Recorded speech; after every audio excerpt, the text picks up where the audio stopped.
안녕하세요. 굿TV 시청자 여러분. 저는 영광의 자유교회 정하영 목사입니다.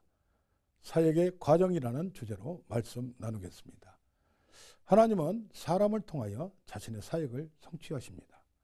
그리하여 하나님은 특별한 사람을 선택하여 특별한 목적을 만들어 가십니다. 하나님은 자신이 직접 말씀하심으로써 그들에게 사명을 갖게 합니다. 첫째로 하나님의 말씀을 통하여 자신의 정체성과 사명을 알게 됩니다. 예레미야는 하나님으로부터 감동의 말씀을 받게 됩니다. 예레미야서 1장 5절에 내가 모태에서 만들기 전에 내가 너를 알았고 태중에서 나오기 전에 너를 성별하여 선지자로 세웠다. 사도 바울도 말합니다. 어미의 태중에서 나를 택정하셨다고 고백합니다. 예레미야는 말합니다. 나는 아이라 세상 지식도 알지 못하고 말도 못합니다. 하나님은 그러나 말씀하십니다. 너는 내가 보는 대로 가고 명령하면 무엇이나 그것을 말하라. 내 입에 내 말씀을 두어놓으라. 내 말이 또한 불과 같지 아니하냐. 내 말씀은 바위를 쳐서 부스러뜨리는 방망이이다. 하나님은 또한 살구나무와 가마솥의 환상을 통하여 자신의 계획을 말씀하십니다. 하나님이 미래의 희망을 보고 있고 북쪽에서 심판이 이 땅에 오고 있다는 것입니다. 하나님은 여러 가지 방법을 동원하여 우리에게 확실하게 중복하여 말씀하십니다. 예레미야서 15장 16절에 나는 주의 이름으로 일컬음을 받는 자라. 내가 주의 말씀을 얻어먹었사오니 주의 말씀은 기쁨과 즐거움이다.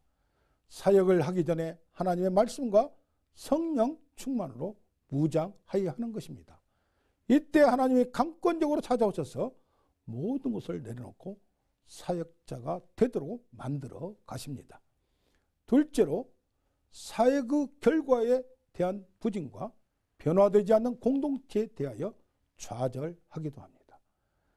내가 기뻐하는 자의 모임에 앉지 아니하며 홀로 앉았더니 또한 나의 고통이 계속하여 상처가 중하여 낫지 아니합니다. 주께서 내게 물이 말라서 속이는 신의 같이 되었습니다.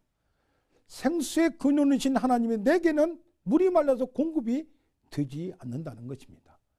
예레미야는 또한 성전에서 설교하였습니다. 그러나 저들은 성전에 오기만 하면 모든 것이 용서되고 형통할 것이라는 맹신의 믿음을 가지고 있었습니다. 결국 23년 동안 말씀을 전하였으나 변화되지 않는 저들을 보며 예레미야는 낙심하게 됩니다. 고향 사람들까지도 예레미야를 박해하고 죽이려고 합니다. 예레미야는 악인들의 형통함을 보고 또한 하나님께 항변하며 낙심합니다. 우리들은 사역의 결과가 나타나지 않을 때에 낙심하고 보따리를 쌓아야 하는가 하고 자신의 사명에 의구심을 가지게 됩니다. 특히 하나님의 방법으로 하는데 사람들의 호응이 없고 도리어 떠날 때 여러분의 심정은 어떠합니까? 그러나 사역은 하나님의 말씀과 성령의 인도를 반드시 따라가야 하는 것입니다.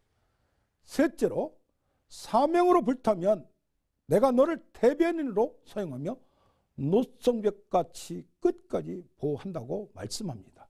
예레미야서 15장 19절에 내가 돌아와서 내 앞에 견고하게 서고 헛된 것을 버리고 귀한 것을 말한다면 너를 대변인과 노성벽으로 사용한다고 말합니다. 그들이 내게로 돌아오거니와 너는 그들에게로 돌아가지 말라. 그렇게 말씀합니다. 사역의 방향이 확실하게 정립되어야 한다는 것입니다.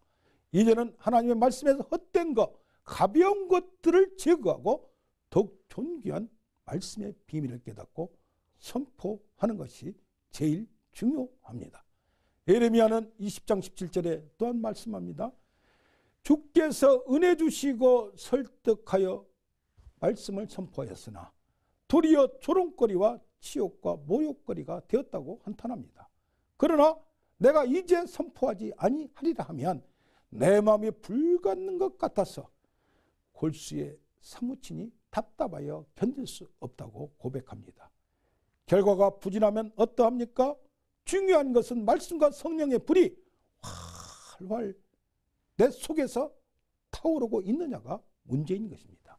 하나님은 너를 노성벽같이 견고하게 하고 악한 자의 손에서, 무서운 자의 손에서 구원한다고 보호합니다. 결국 예레미야는 두 번이나 극적으로 구출되어 온전하게 됩니다. 첫 번째는 예레미야 26장 24절에 고관들이 합작하여 죽이려 할 때에도 사반의 아들 아히감의 손을 통하여 예레미야를 구원합니다. 두 번째는 38장 13절에 구스 사람 에디오피아 사람, 그도 흑인인 경호원인 에벳멜렉이 우유부단한 시드기야 왕을 설득함으로써 30명을 이끌고 달려가서 구덩이에서 예레미야를 구출하게 됩니다. 반면에 시드기야 왕은 눈앞에서 아들들과 고관들의 죽음을 목도하고 하였고 자신도 눈이 뽑혀서 바벨론으로 잡혀가는 결과를 보게 됩니다. 사역의 과정은 하나님의 말씀과 부르심으로부터 시작합니다. 사역의 결과가 외형적으로 늦어지거나 나타나지 아니할 수도 있습니다. 그러나 마음의 말씀과 성령의 불이 있다면 결과에 관계없이 우리는 올바른 방향으로 가고 있는 것입니다.